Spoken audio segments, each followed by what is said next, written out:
Thank you. Yes. Should we start? Because 7 o'clock is the scheduled time. We are at 6:57, so we have 3 more minutes. Let's see how many more people can join in.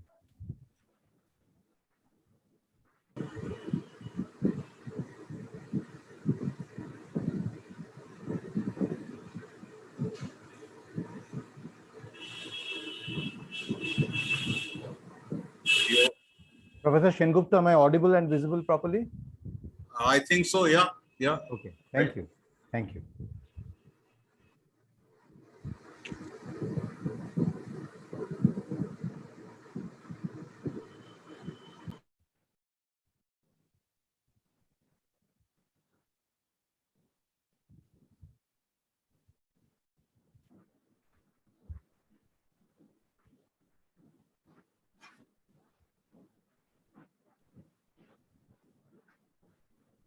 Mr. Mitro, our Yes. Secretary General will be joining in between. So during that time, Once she joins in, whoever is there on this here, we Okay. will welcome her. okay, right.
Should we start? Yeah, I think we should start. Yeah, Okay. let's start. Very well. Thank you, Mr. Roy. Thank So, you. good evening, ladies and gentlemen. This is Chandrajit Mitra representing the Calcutta Business School for yet another innovative and educative webinar. Let me extend a warm welcome to our speakers of today, our Secretary General, Mrs. Bratati Bhattacharya, our Senior Advisor of the group, Mr. Saurav Ghosh, our Principal in Charge, Dr. Shuman Kumar Don, all our faculty members, staff and students. Our key speakers for the evening today are Mr. Shavarna Roy, who is the Senior Vice President, Electro Steel Group, and Mr. Kaustav Roy Chaudhary, Executive Electro Steel Castings. The topic for today's webinar is water and circular economy. To begin with, it is my pleasure to introduce the Calcutta Business School under the CTION Foundation, which is a center for excellence. CTION Foundation is the apex body of the following education institutions, namely Marwari Balika Vidyalaya, which was established in 1920. We are a 100-year-old foundation today. Sri CTION School was established in 1954, followed by the Sri CTION College, which was established in 1955. The trustees of the society started a residential management institution in July 2008, which was styled as the Calcutta Business School, under the stewardship of Mr. S.K. Birla, who is also the president of the society, CTION Foundation. There are also other eminent members very closely associated as trustees. They belong to the Duncan Group, the Khaitan Group, the Imami Group, the Hayat Group, the Podar Group, the Rasoi Group, the Usha Martin Group. The Secretary General of the Foundation is Mrs. Bratati Bhattacharya, while Mr. Saurav Ghosh is the Senior Advisor of the group. Calcutta Business School is one of the top AICTE approved autonomous management institutes in the Eastern region. It provides a 2-year full-time postgraduate diploma in management, various faculty development programs, as well as management development programs at a place called Bishnupur near Joka, Kolkata, towards the Diamond Hub. The school, located within the eco-friendly lush green and a sprawling 15-acre smart campus provides academic excellence and excellent domains of the co-curricular activities. CBS has international exchange programs from time to time.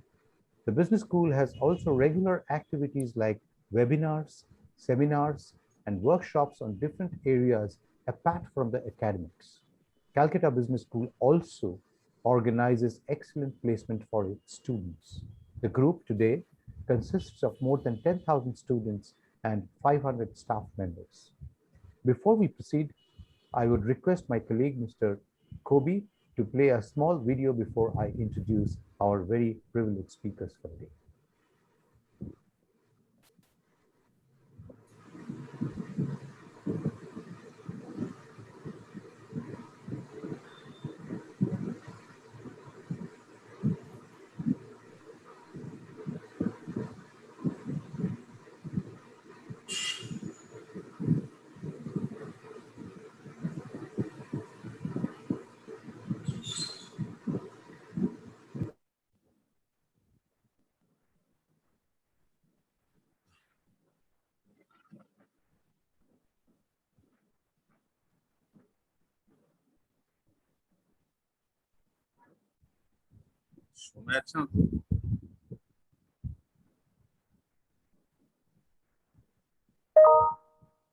Nothing is audible this side.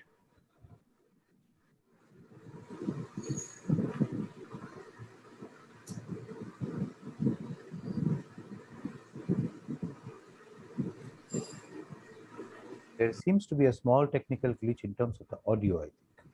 Let's wait and watch. Okay.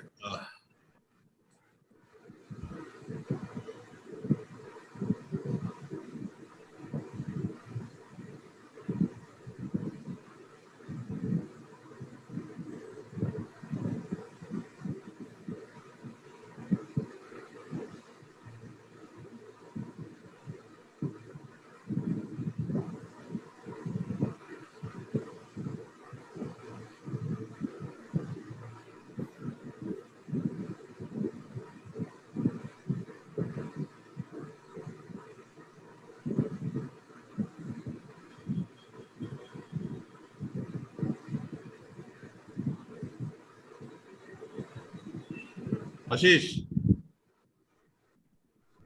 Ashish. Ashish.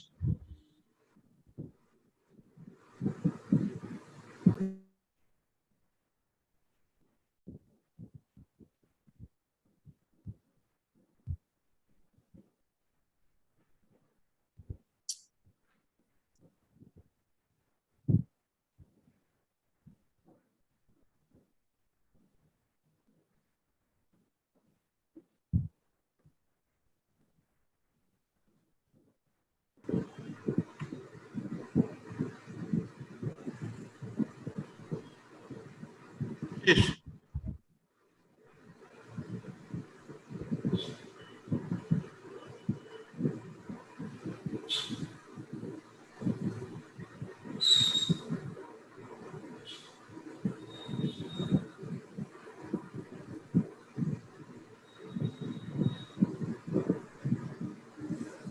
Hello.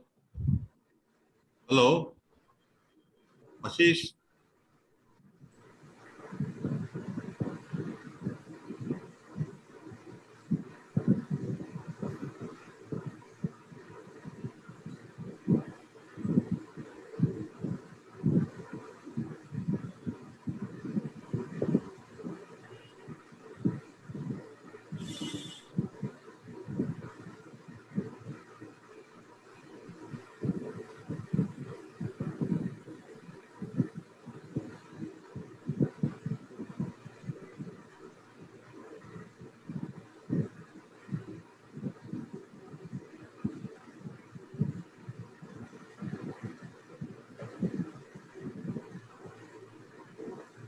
Well, I think the video had a little bit of an audio problem. We could not hear, but we could see and get some idea.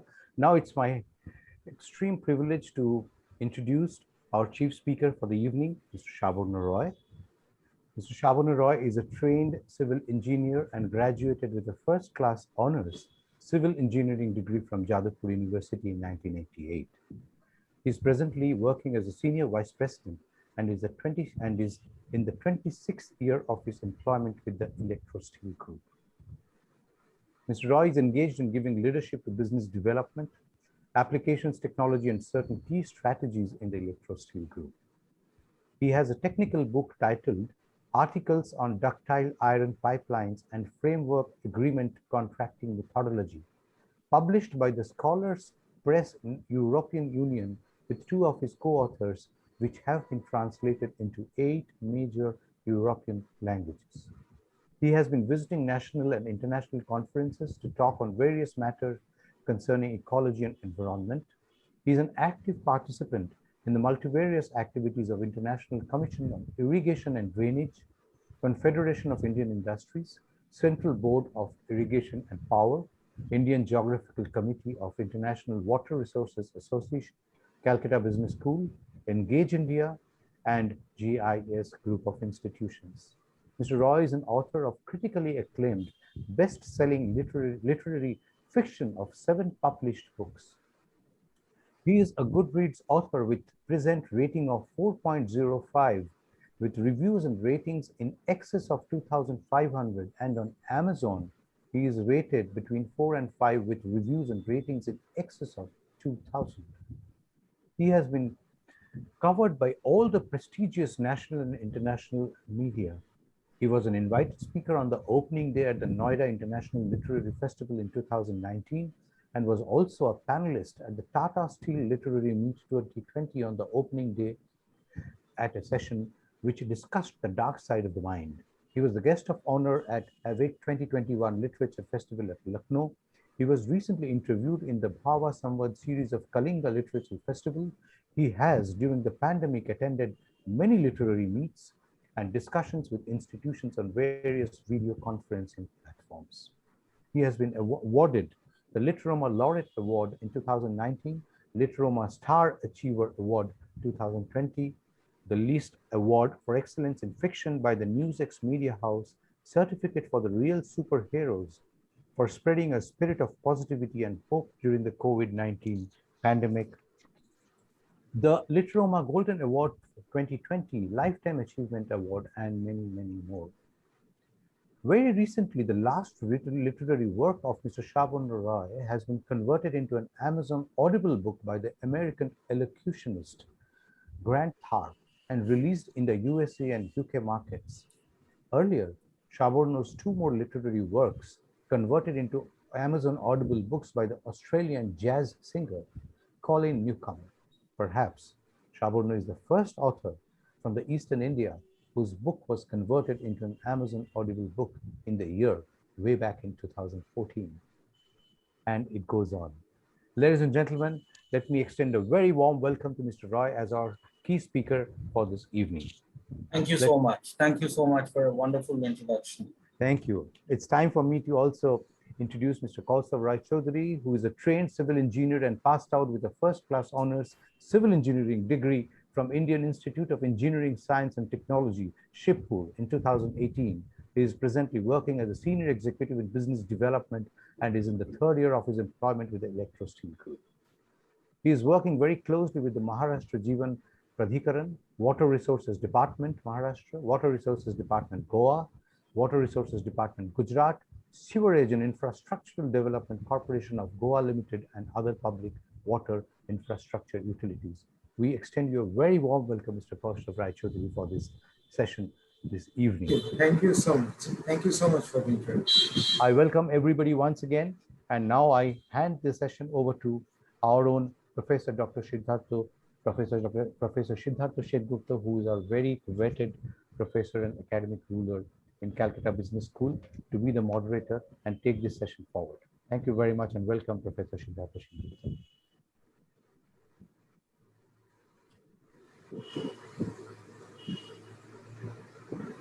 Professor Shetgupta, you have to unmute your mic. Okay. Yeah. Thank you. Thanks very much. So, yeah, very warm welcome to all of you, and especially our speakers, Mr. Shabana Roy and Mr. Kaustav Rai Chaudhary. But before we go ahead, I'd also like to say something additional about Mr. Shabana Roy.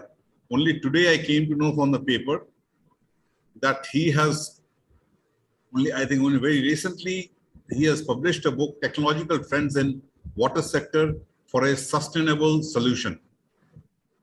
Congratulations, Mr. Roy, for the Thank you. The book. Definitely, I look forward to reading it fully because it talks about sustainability, which we are teaching to our students here. Yeah. Now, what we are going to talk about is definitely sustainability. What I understand about circular economy is that it is the world is moving away from the linear economy to a circular economy, which means that it is not take, make, and waste, but a circular economy is regenerative by design and aims to gradually decouple growth from the consumption of finite resources. And the three salient points are design out waste and pollution. That means by design, there should not be any waste or pollution. Keep products and materials in use and regenerate natural systems. So definitely it's a very, very interesting and important topic. Not only interesting, a very important topic for for the mankind as a whole. I shouldn't only us. So kindly go ahead. The floor is yours now, Mr. Roy and Mr. Chaudhary, Roy Chaudhary. Kindly, you take it forward now. Okay. Thank you for actually welcoming us with very beautiful introductions. And although I have been introduced as the chief speaker, but actually the main speaker is going to be my colleague, young colleague, Mr. Kaustav Rai Chaudhary, Right. Who has worked with me on this paper. I would like to, I think you have to give him the sharing rights for sharing the PowerPoint presentation. Yeah, I'll do that. Mr. Yes, Ashish. I'm sure. Mr. Ashish. Is it visible? My screen is visible? Yeah, sure. So actually, although, we would talk about water and circular economy, I would only like to add 2 lines here that the entire concept of circular economy is based on the idea oceans operate, that whatever you give to the oceans is given back to you in some other form. So there is a natural process of conservation that is working in the operations of oceans.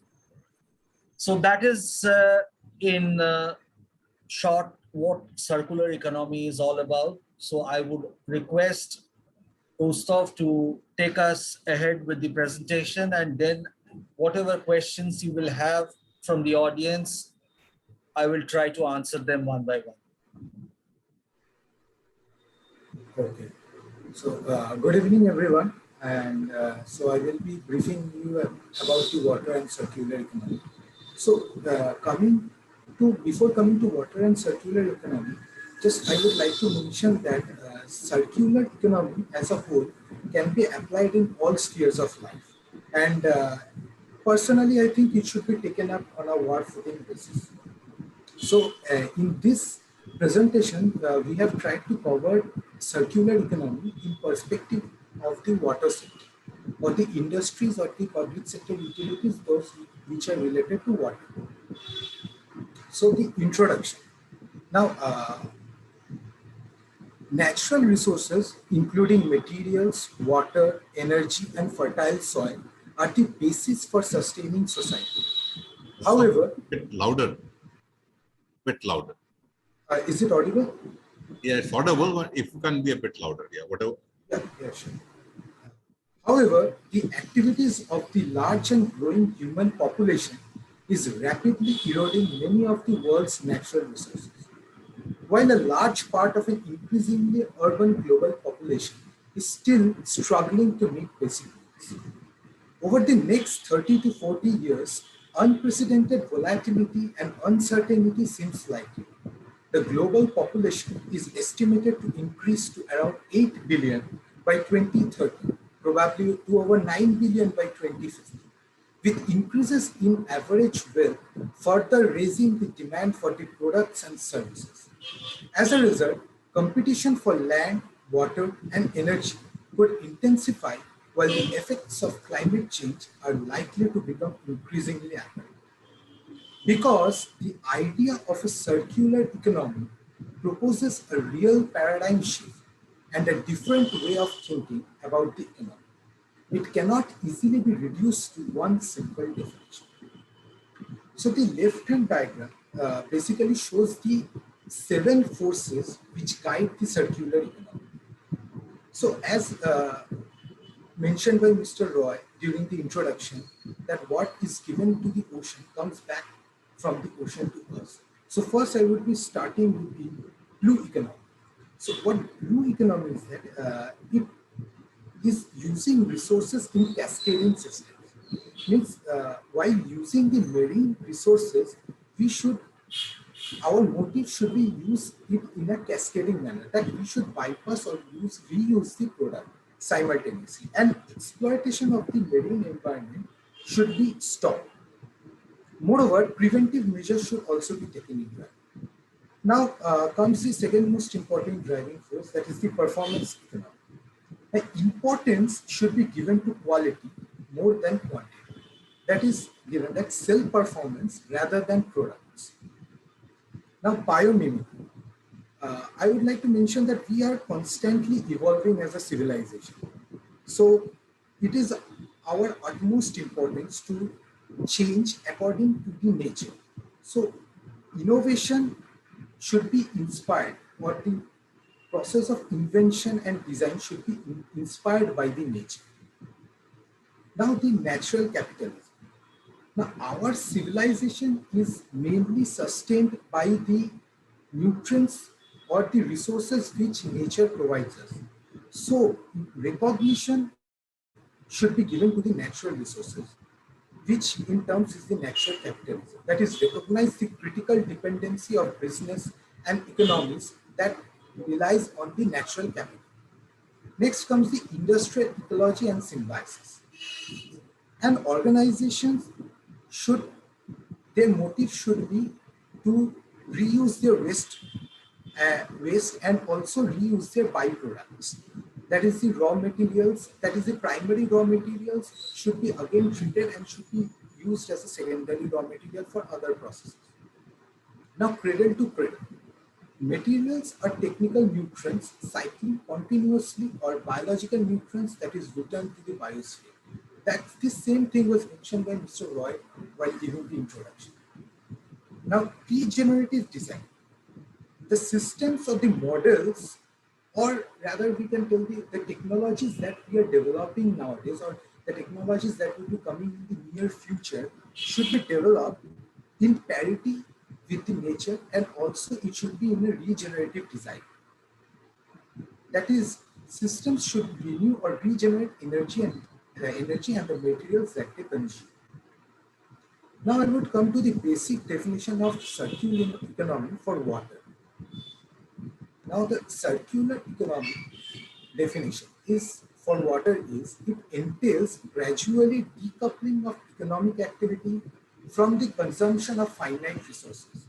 This was previously mentioned in a gist by Mr. Shingupta, that we need to decouple, we need to separate the economic activity from the consumption of the finite resources. Why? Because for designing the waste.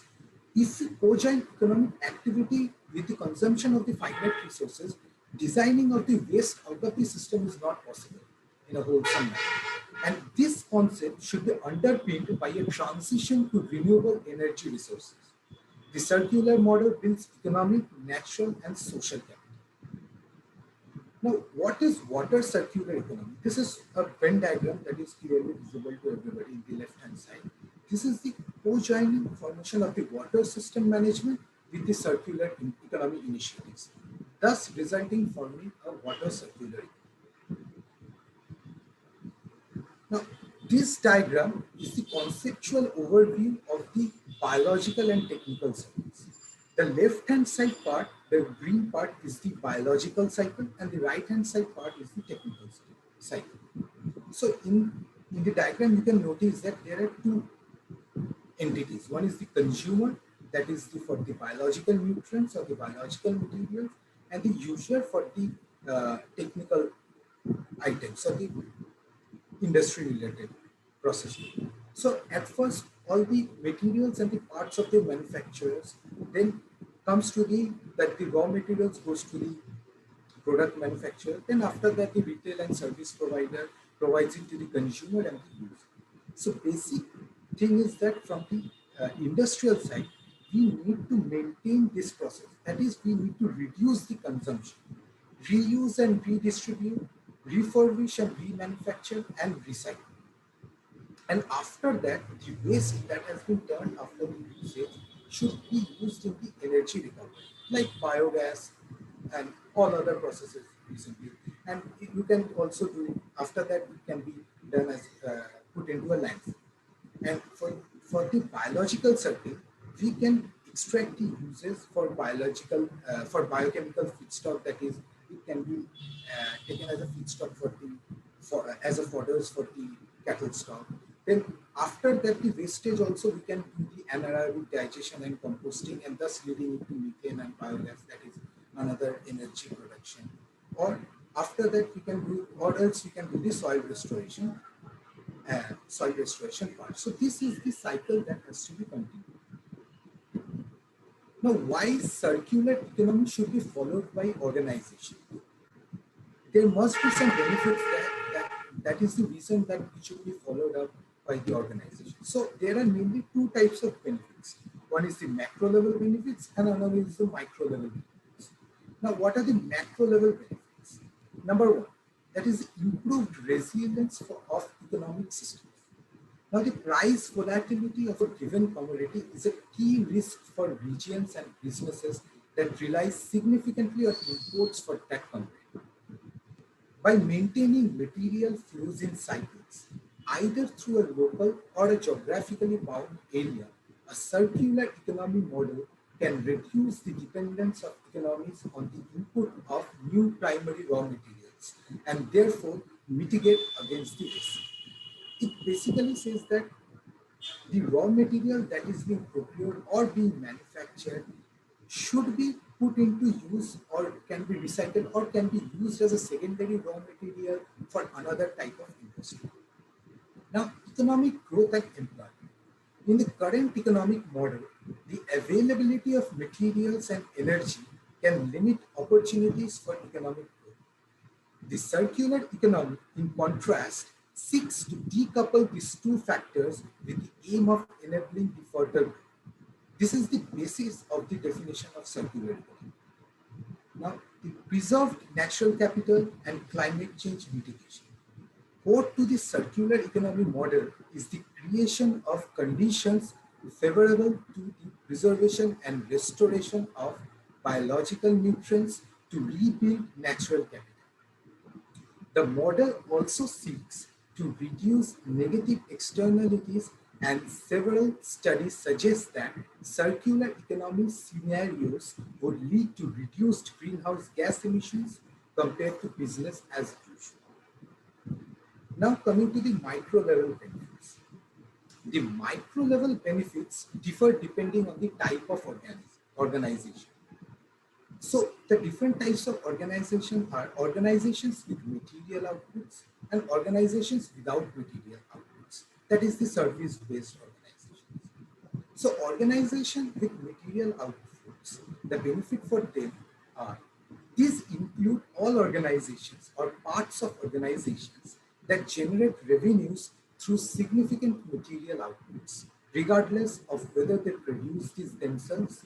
Example, retailers, manufacturers, infrastructure and waste and resource management industries. Such organizations can apply the principles of the circular economy at the input level.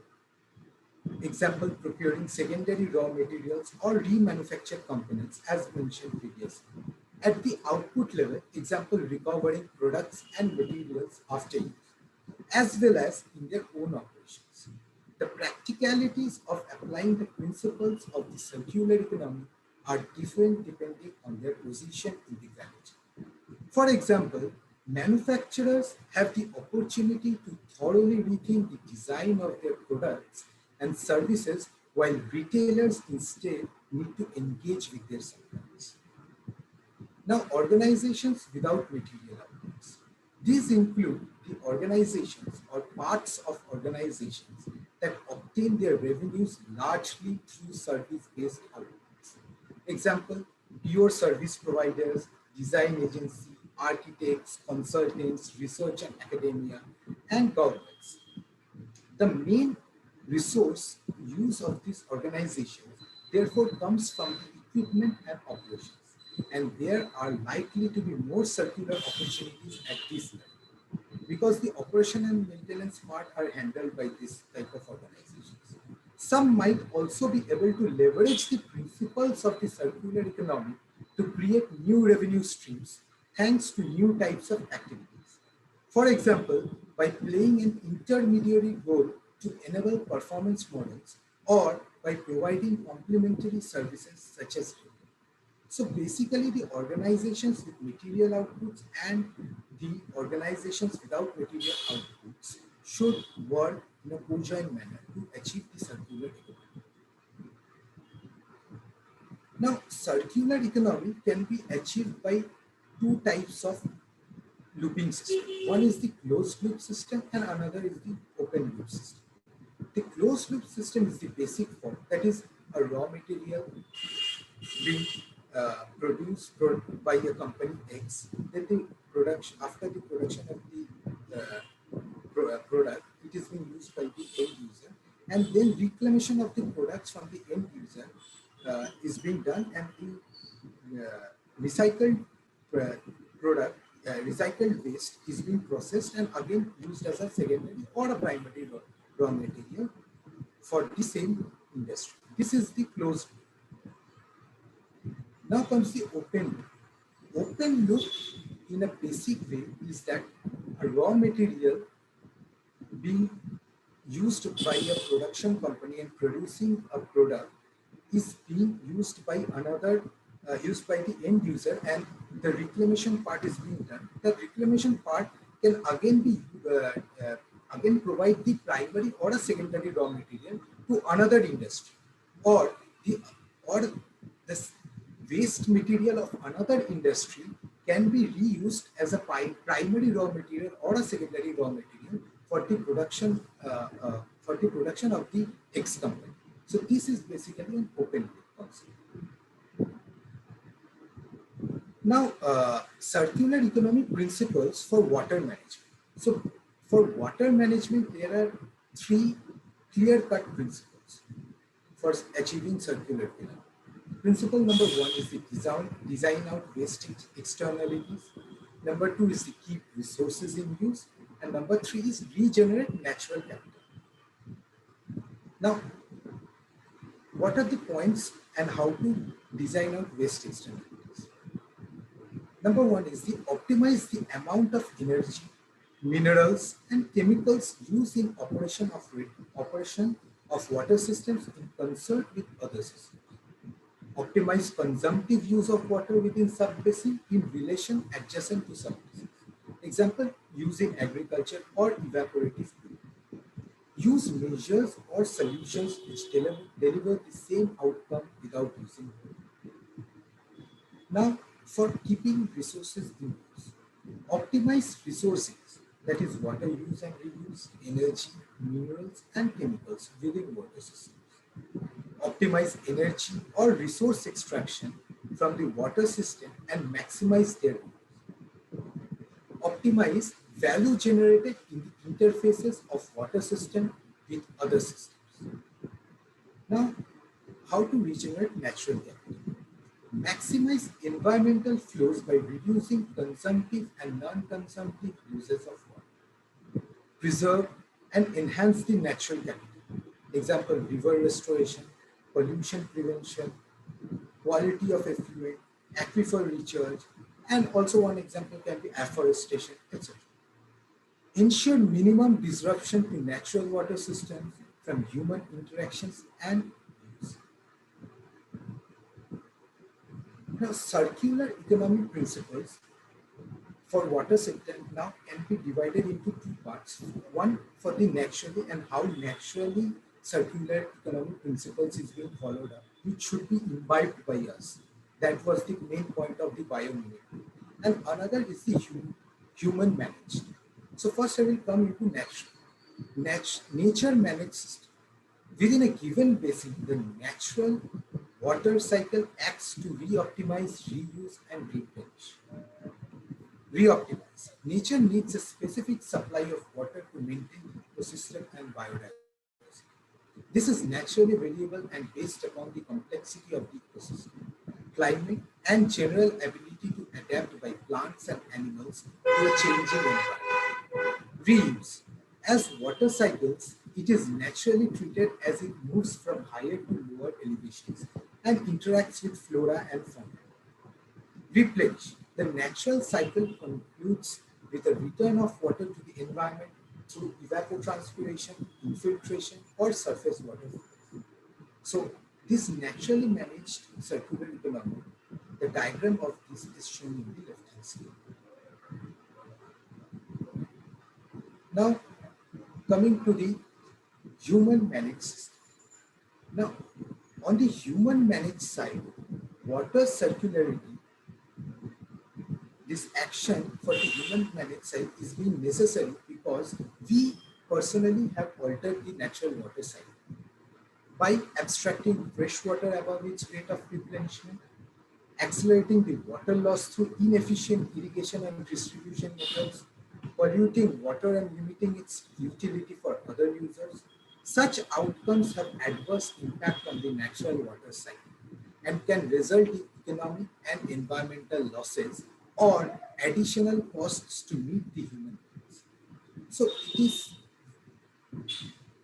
in a the nature is in direct need for our humans to manage the system and put up into action of the circular economic principles. So how can we do that? The opportunity with circular economy for water is to better align the human water cycle with the natural water cycle through following measures. Number one is the avoid use. Through rethinking products and services and eliminating ineffective actions. This is the consumer behavior area. We have to initiate this process and reuse all the components and also avoid the excessive use or the exploitation of the water. Now, reduce use, driving continuous improvements through water use efficiency and better resource allocation and management. Reuse, pursuing any and all opportunities to reuse water within an operation, that is the closed loop, and for external application within the surrounding vicinity or community. Recycle within internal operations and or for external applications. Replenish, efficiently and effectively returning water to the basin. That is by creating wastewater treatment plant. We can replenish the wastewater and use it for other uses such as agriculture and other many uses. The function of water use in these loops can have multiple dimensions. Understanding these is fundamental to realizing the opportunity and enterprise potential of water and circularity. Now, this is the basic flowchart to achieve circular economy in water. Now, to achieve circular economy in urban and rural areas, both of them are totally different due to the public water utilities that are present over there work in a different form. But this is the basic flowchart to achieve circular economy. So now the blue straight line, that is the water source. We abstract water and via hydroelectric to extract water, and while this we can use a turbine and provide and generate hydroelectricity. After that water is being treated and then pump that hydroelectricity that is being generated, we can use it in the pumping. Then the water is being distributed to the household areas, and then the water is being used from the consumer. After usage, we can reuse this water this reuse this water, and this reuse of this water can be used by the agricultural industry and also the industry, different other industry. Now, the waste after the use can be collected, and there should be civil society organizations where each and every organization should have a circular economy officer which would be conducting the circular economy principles, and thus using the wastewater collection after that by treating it, and from while treatment we get the, after the anaerobic digestion we get the sludge which can be used as a nutrients and fertilizers for the agricultural industry, or can be used or the energy that formed from the organic matter can be used in the power plant sector or any other industries. So this is the total overview of the flowchart to achieve circularity. Now, achieving circular economy for urban water will be different, because in the urban area there are lot of different utilities, such as there is waste STPs, sewage treatment plant, there is waste water treatment plants, WTPs, and they work in a co-joint. So what the water treatment plant is doing, that after extraction of the water from the natural environment, these are being treated and these are being used by the consumers in the urban area or city. After that, the waste is being provided to the wastewater treatment plant, which is being treated and being used in the agriculture, used in the industries, and or in the agricultural land. And after usage of the agricultural land, it is again being returned to the wastewater treatment plant for the further use. So basic motive of for enabling circular economy in urban water are the 6 R's. That is reduce, reuse, recycle, reclaim, restore, and recover. So these are the arrows which is being provided in the right hand side, which denotes the reduce, reuse, recycle, reclaim, and restore and recover, which easily which can be defined in the diagram that is provided on the left hand side. Now, basically there is a code that is a British standard code, that is 8001, 2017, which gives the principles for circular economy. So this is a matrix format which is formed by the confluence of the 6 R's, which are the pillars for circular economy, in conjunction with the principles for achieving circular economy in water, which is being stated in the British Standard 8001. So the principles for achieving circular economy in water as per British Standard 8001 are systems thinking, value optimization, innovation, collaboration, stewardship, transparency, and transparency. So these 6 R's in conjunction with the principles of the circular economy in water are: for the reduce, we need optimal utilization of fresh water by using water efficient fixtures at household level that enhances the overall availability of fresh water, thus reducing wastewater generation. This is the part of the system thinking and value optimization. For the innovation and collaboration part, collaboration between consumers, suppliers, and government to provide innovative practices can reduce the water demand and enhance the value of water, which was otherwise given. So basically, the consumers and suppliers and the principles that has to be adhered should also be provided by the government. So they have to be worked in a co-joint manner. Now, stewardship and transparency. Monitoring reduction at source level, thus assessing direct and indirect impacts of reducing consumption, and with an authentic and transparent exchange of information internally and externally. This has to be maintained by the civil organizations, which consist of the circular economy officers. Now, for the reuse, Collaboration between water consumer and water utilities to design the reuse activity considering sustainable management of resources. For example, reusing water within the industry for cooling purpose enhances the value of used water. That is the reusing of the water. Now, assessing positive and negative impacts of wastewater reuse in its crude form and hence maintaining transparency among authorities about the characteristics of wastewater and internally as well as externally comes under the stewardship and transparency. Recycling. For recycle, cascading and reuse, recycling or treatment or reclamation at household or industry level enhance the utility and value of used water, thus significantly reducing the overall freshwater demand. Now, this is very important for innovation and collaboration. That is the collaboration between wastewater treatment plant, government and consumer to design efficient and innovative recycling facility to enhance the value creation. Reclaim. Reclaim and recover is almost the same thing. That's why it's under the system, the same part for the systems of data optimization. That is, the wastewater is a potential resource for water recovery, energy, and material. Thus, is an opportunity to keep the waste resources present in wastewater at its highest utility and value, eventually reducing the extraction of fresh resources. Collaboration between waste management authorities, market, and consumer to design reclamation and recovery facilities to generate as per the market value and consumer requirement, considering the sustainability aspect. Monitoring recycle, reclamation, and recovery activities, including direct and indirect impacts from economic and environmental and social aspects.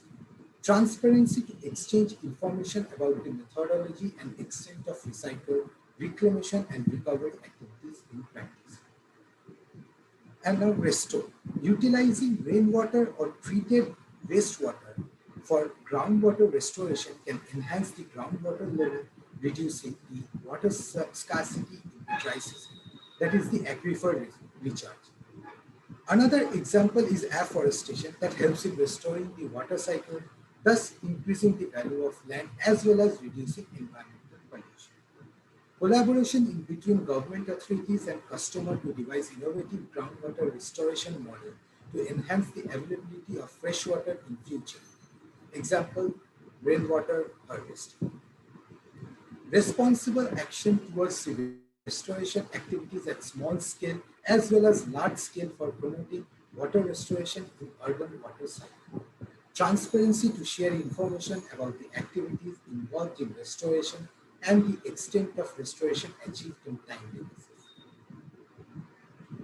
Now, how circular economy helps in reduction of the carbon footprint?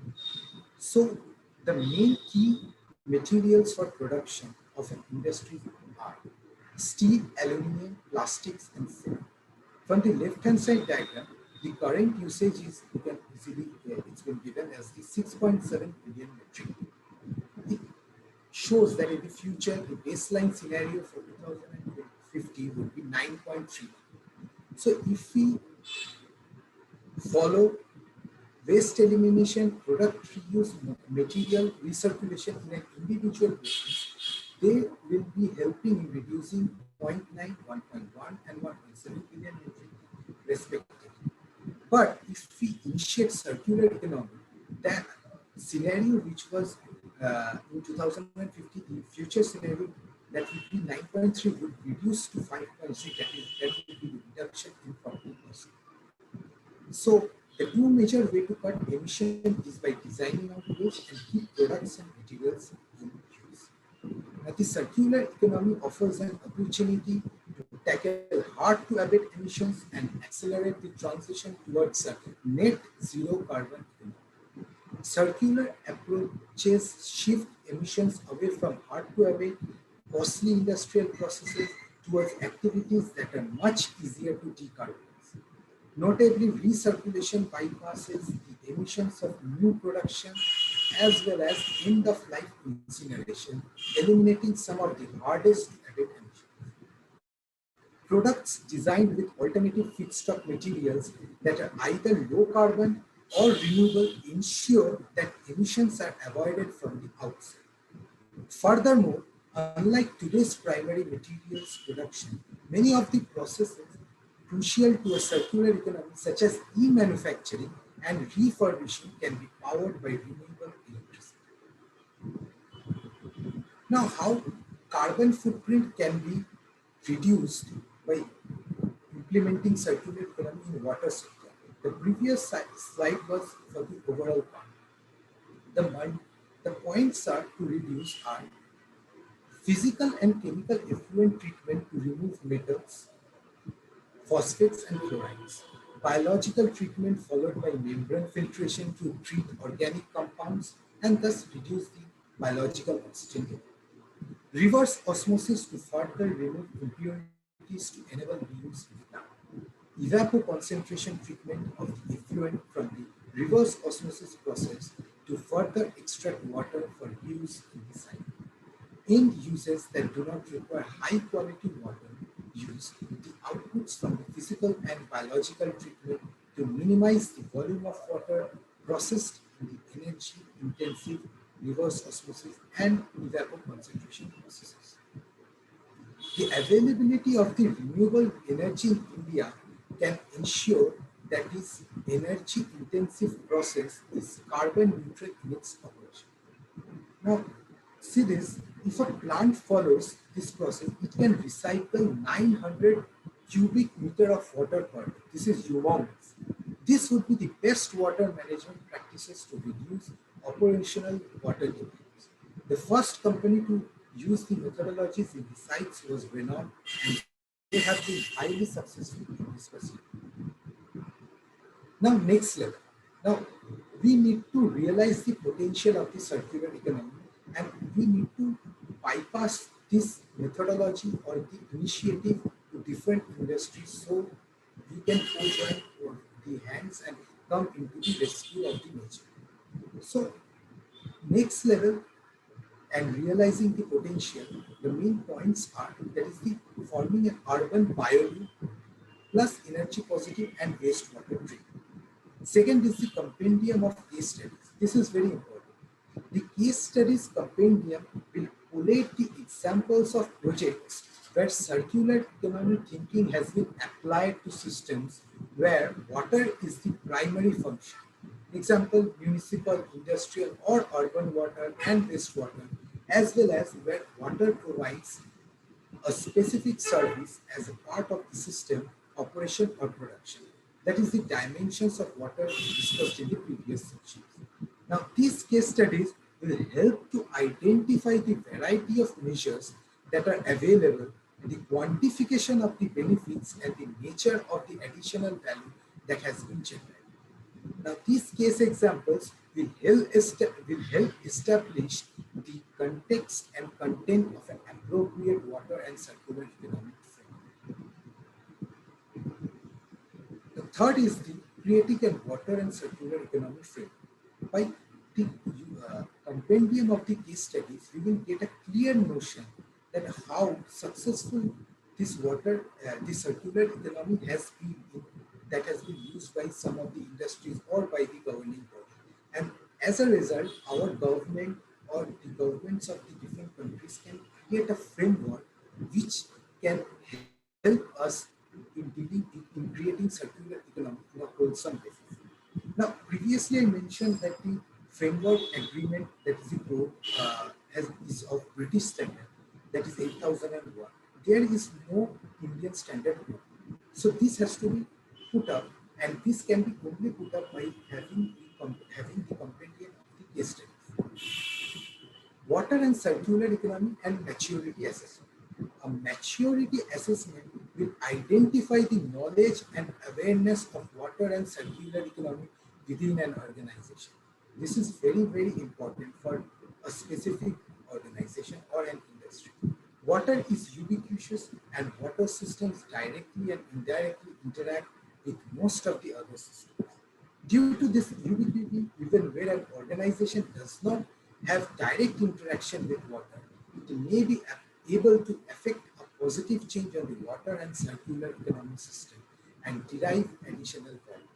So water and circular economy should not only be followed up by a particular industry, it should be followed up in organization and should be taught in a preliminary level in each and every school and colleges from now onwards. Now the conclusion. Innovation is the main accelerator for adopting circular economic principles in the wastewater sector, and the innovation should be biomimetic in nature. Rethinking the water and sanitation value chain, fostering innovation and beneficial partnership with communities, creating new business models and jobs, that is the capacity building. That is the CSO should be created in each and every product chain or value chain, and circular economic officers should be appointed in each and every organization. Developing new skills and community investments, reducing the carbon footprint. Thank you.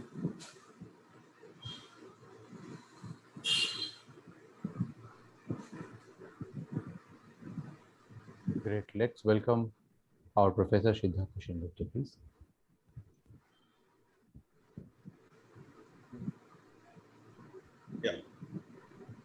Thank you so much, Kostav. And definitely we got some questions here. So one by one, we would like you to address those questions. And hello. Hello. Yes, sir. The students will be putting up in a minute, sir. Okay. Okay.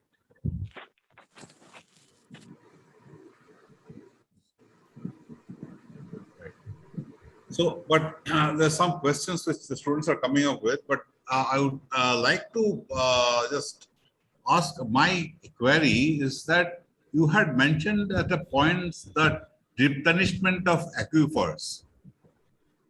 So I just wanted to know how that can be done. It's done, if I understand, it's done through natural process. But how do you think that same we can achieve? How it is possible? If you can. You see, there are actually two ways. Am I audible? Yeah. So there are two ways of actually replenishing aquifers, and one is the natural process, which is rainfall seeping into the aquifers through soil strata. That is the most natural, easy, and lucid method of recharging the aquifer. And the second thing is not to tamper with the natural process. Like you see, nowadays people have the government has started investing in concrete roads. In fact, even if you go to Mofussil towns and rural settlements, you will actually find a lot of plain cement concrete roads without any under drainage system, properly under drainage system. Now, what happens is this leads to a lot of waterlogging. And now this waterlogging, what happens is doesn't allow the natural seepage of water into the subsoil and recharging of the aquifer. Now, America has concrete roads, but people forget that America has concrete roads with very profoundly designed and intensely designed under drainage system. So if you tinker with the natural processes, you will end up disturbing the natural chain of seepage of water through soil and entering the aquifer. And the other is, most of the, because of our ill-planned and illegal extraction of groundwater for various multiple resources, we have made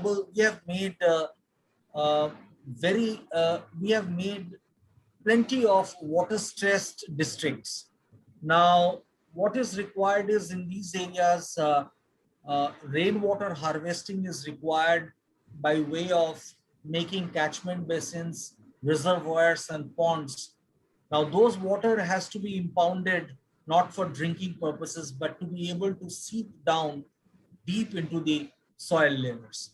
So this is also one of the methods of doing natural way of recharging the aquifer. Absolutely. Thank you so much. We got some questions from our students here. One is, will companies align circular economy initiatives with climate goals or continue to treat these as discrete initiatives, two separate initiatives? You see, I'll tell you, as far as India is concerned, India has ratified the Paris Climate Accord, and it has started rolling out the Paris Climate Accord on 1st of February 2021. So government at some point in time will enforce the Paris Climate Accord on the industries. So it is important that Indian companies move ahead, and it is in the best interest of the companies, because having a better ecologically sustainable manufacturing process will give you better profits and in fact add on to your carbon bank. So what I'm trying to say is that there is no room for Indian companies, as far as we are concerned, that we can look at these things in isolation or in separation of the targets of the climate goal as clearly established in the Paris Climate Accord. So we have to look in a comprehensive and a logical manner, and we'll have to move forward to the, because circular economy is a process by which actually you reach certain kind of climate goals, climate change goals, which our presentation has been able to show you. That Right. if you actually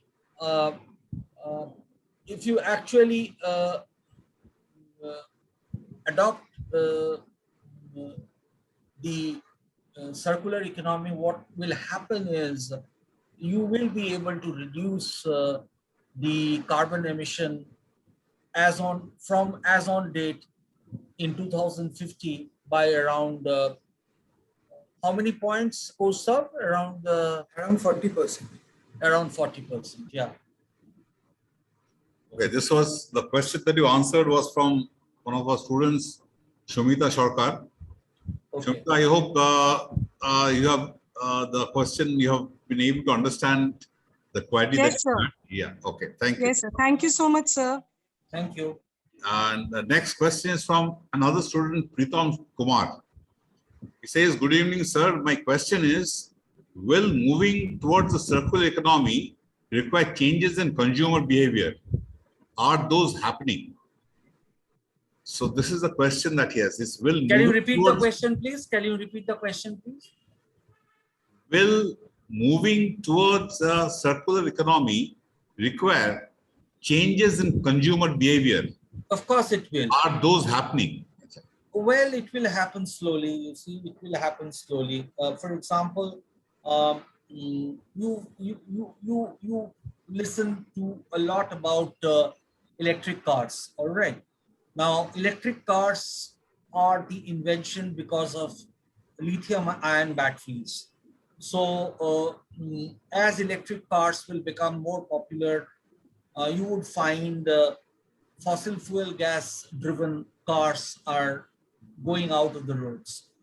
So, of course, consumer behavior will change. I have given you one example. There could be many, many other examples, because people will understand that until and unless people learn to live their personal, social, and communal lives in a more sustainable and ecologically sustainable manner, it would be difficult because we might end up seeing the end of the human civilization in our lifetime. So, I mean, the situations are such that we are having tornadoes, cyclones, and whatnot, and various kinds of things which are unplanned and which we have not seen. At least these students are not of my age. At least Professor Shengupta, you will remember 30 years back, we didn't have the type of weather pattern that we have in Calcutta nowadays. Absolutely. This is all because of climate change. And as this accelerates towards a worse future, I think people have to understand that we will have to do everything as a humankind to be able to prevent it. Right. In fact, another thing regarding consumer behavior, changes are coming. In some cases, the changes are coming individual-wise, but in many cases, I've seen many, like the other day, I had been to a fair in Barashat. In Barashat area, they have banned plastic bags in that market. It was happening next to the fair, was next to a marketplace, main marketplace. And they said that plastic bags are banned there. I just small example. I mean, that way the community, their behavior has changed. Yes. Yeah. Yes. Okay. Right. Another question from Neelam Kumari, our student again. Can the internet and other forms of IT promote the circular economy? Yeah, of course. I mean, on the internet, there are n number of things that you can learn about the circular economy. In fact, the existence of the British Standard 8001, we came to know through the internet. We studied it before making this presentation, and I think there are so much of literature on the internet about circular economy. Of course, information technology and the internet will be able to disseminate a lot of information about circular economy. There's no doubt about it. I think it will play a major role. Yeah, of course. A very major role. Yeah. So this was from Neelam Kumari. The next question is from another student of ours, Rohan Shorkar. He says, he asked, do we have a matured business model for circular economy in India or USA, even USA? Of course we have. Of course we have. I'm telling you, the water consumption in paint industries is coming down today. Okay. Water consumption in painting of cars. Mr. Kausav Roychaudhary talked about the Renault experience. So this is leading to a lot of cost reduction and a lot of reduction of water consumption. So we do have a model. You see, innovation is the key. In the conclusion, Professor Roychaudhary said that innovation is the key. You see, we can't stop at whatever are the resources that are to be replenished, that we are taking from the. You see, one of the major goals is that whatever nutrients we are taking from the nature, we have to give back to the nature. If we cannot give back to the nature, we are not manufacturing in the right manner. We are manufacturing in a wasteful manner. So this is the target, and there you have to have innovation as your key business model. If you do not invest in innovation, I don't think you can survive as a manufacturer or a service provider in the years to come. Definitely so. Mr. Roy, another that thought process that I have is that, handling of waste, the government policy also, the government is also very much responsible that coming out with policy how to handle the waste. If I am not wrong, see, we have today shifted from that CRT tubes in our computer displays and televisions to LCD and LED now today. But now the CRT tubes are out of vogue now. But till such time, they were replaced by substitutes like LED or LCD and then LED. There was no, I don't think there was any policy of handling the waste. You see, you have to understand that all the developments towards circular economy and climate change have accelerated phenomenally in the last 10 years. Right. So if what you are talking of is technology, something which existed 30 years back or 25 years back. Right. So you have to talk of the kind of the way things are happening rapidly today in the last 10 years. you will find it is accelerating phenomenally once again in the next 10 years. So the way we are having a Zoom meeting over here, all right, we had 48 to 50 people. Now, if I and Postov had to come down to Calcutta Business School, now Calcutta Business School would be providing us with some kind of a lunch. Everybody would have tea. You would have an auditorium. You would have air conditioning. But all these things, all the costs and the waste we have been able to remove by just having a conference on a video conferencing platform. So, and this is why we are doing this, because necessity is the mother of invention. Because Zoom we had pre-COVID also, but we were not using Zoom. Because of the COVID pandemic, we were forced to use Zoom, we were forced to use MS Teams, and we were forced to use various other kinds of video conferencing platforms. So what I'm trying to say is necessity is the mother of invention. Today, there is a common awareness all across the technologies that if we do not do something drastically in the next 10, 15 years, we will see the end of the human civilization by 2050. Now, I don't think people will want to do that. But one of the things which I want to say here is policies are made by governments, and governments are mostly run by people who are rich and powerful. So it has to be understood that there is a dichotomy in governments running policies which are pro people, which are basically for sustainability, but whether the people who run the power from behind, that is the oligarchs of corporates, large multinationals, whether they will allow us to be as sustainable as possible. But you would find that, I'll give you the example of Reliance. Reliance started with Vimal, all right, a polyester fabric.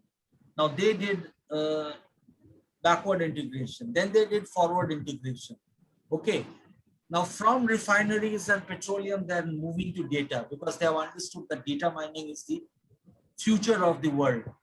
So what I'm trying to say is that there are critical business shifts happening in the world all over. Right. It is also because people have understood that if they move traditionally, I think the end of the civilization will be accelerated. Absolutely. Okay, Rohan, I suppose your question has been answered. Well, very well.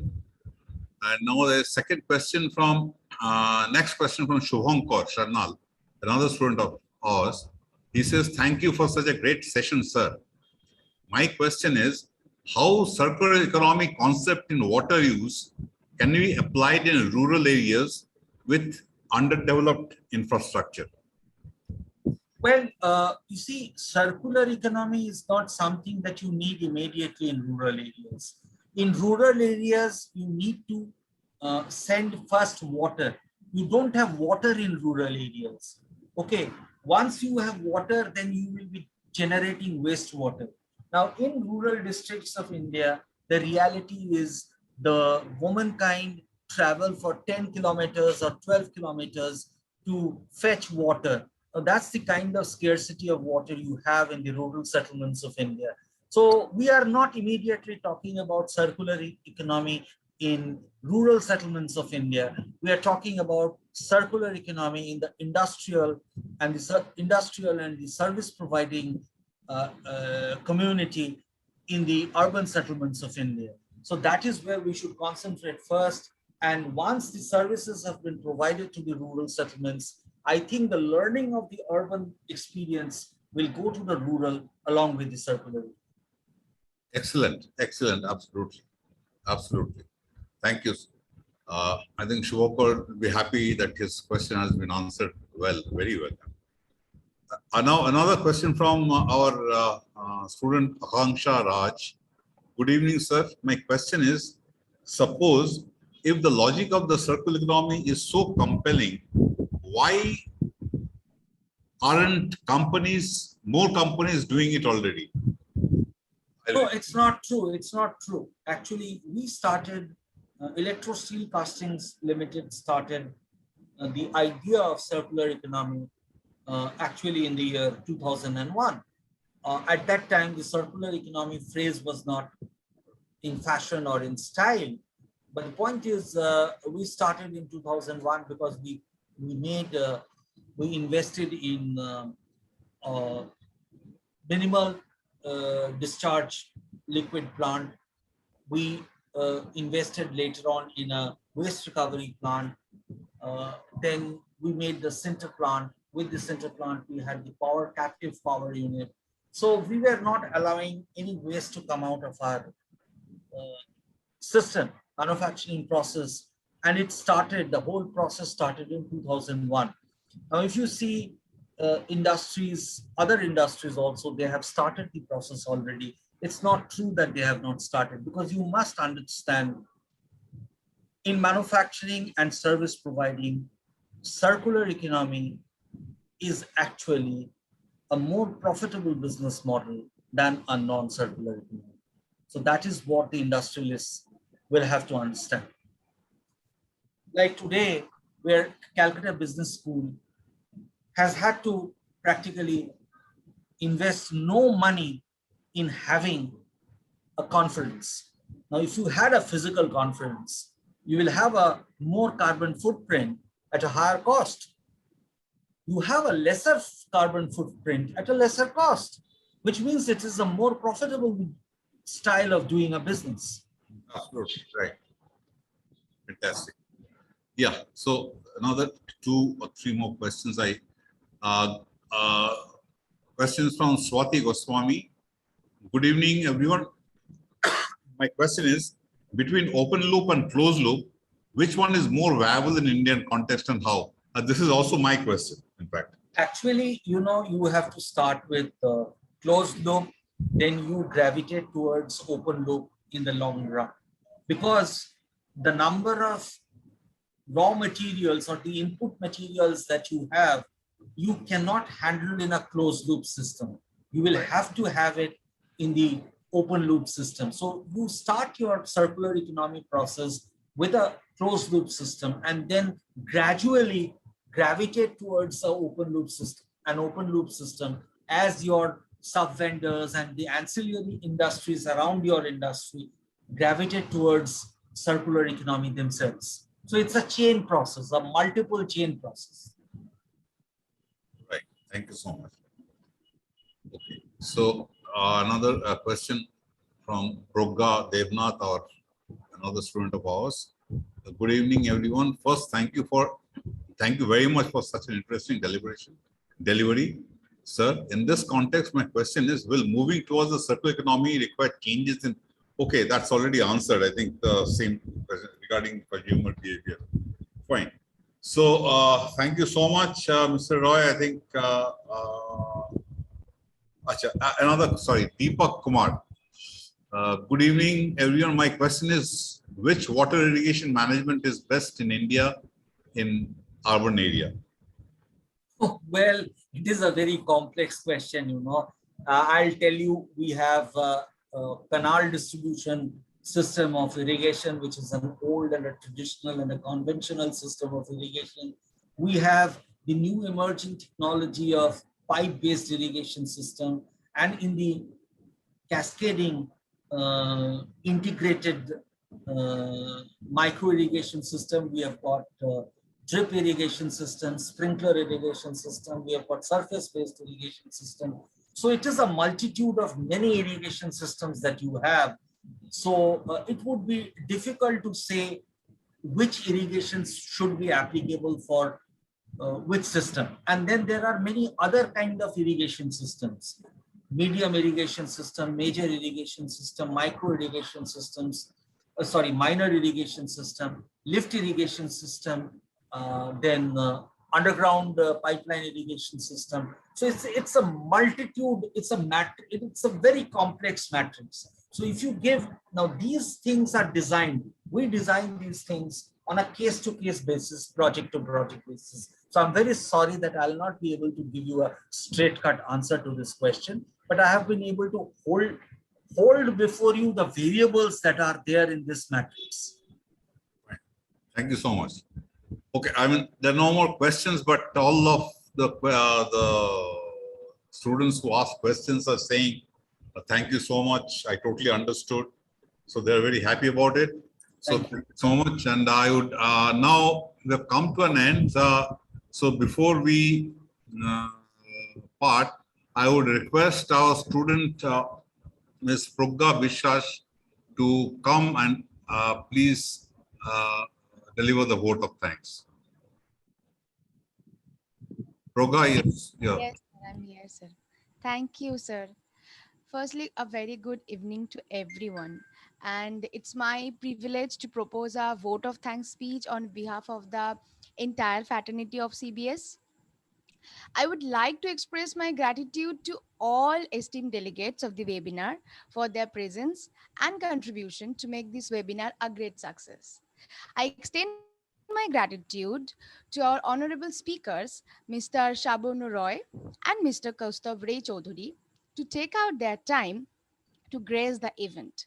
Today, we had a great opportunity to hear from you people, and this is definitely going to encourage us in our future. And the way you have discussed the points about recycling the products, optimizing resources, value generated water system, and the circular economy has opened up new path of information to us and help us to understand our environment system in a contemporary way. I'm also very grateful to CTION Foundation for always giving us the best out of best, and wholeheartedly thankful to Professor Siddharth Sengupta, who has moderated the session so well, and also our principal sir, Professor Don, for always supporting us to stay motivated. With this deep sense of gratitude, I would like to thank all of my professors and supporting staffs for their untiring support. And the last but not the least, our viewers for being our great support system. Thank you very much, everyone. With the hope of meeting all of you very soon, I wish you a great and healthy life on behalf of the Institute. Have a great week and good night. Thank you. Good night to all of you, and it was a great session, and Kaustav and I would like to return to Calcutta Business School once again with some other smashing topic on which we can have a beautiful discussion with the students. Thank you so much, Professor Simpson. Thank you. Thank you so much for being with us. And it was really a great session from my side, and definitely all of the students are very happy from the. And you must, at the end, stops. Yeah, I couldn't get you. Sorry,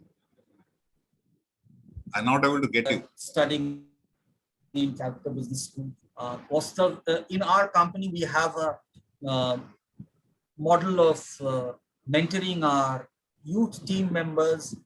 That's also a part of the circular economy, we feel, because the older people would have to be replenished by the younger team, because that's a kind of a circular economy we follow in our company. And I have been a great believer in this kind of an ecosystem. And Kaustav, and we will come back to Calcutta Business School with other topics with many younger people of mine, 4 or 5 people who are working with me on various topics. So give us some opportunity, Professor Sengupta. Thank you so much. Yeah, sure. Thank you. Thanks a lot. We Thank look you. forward to your presence again and again. Thanks a lot. Bye. Bye. Night. Bye. Good night.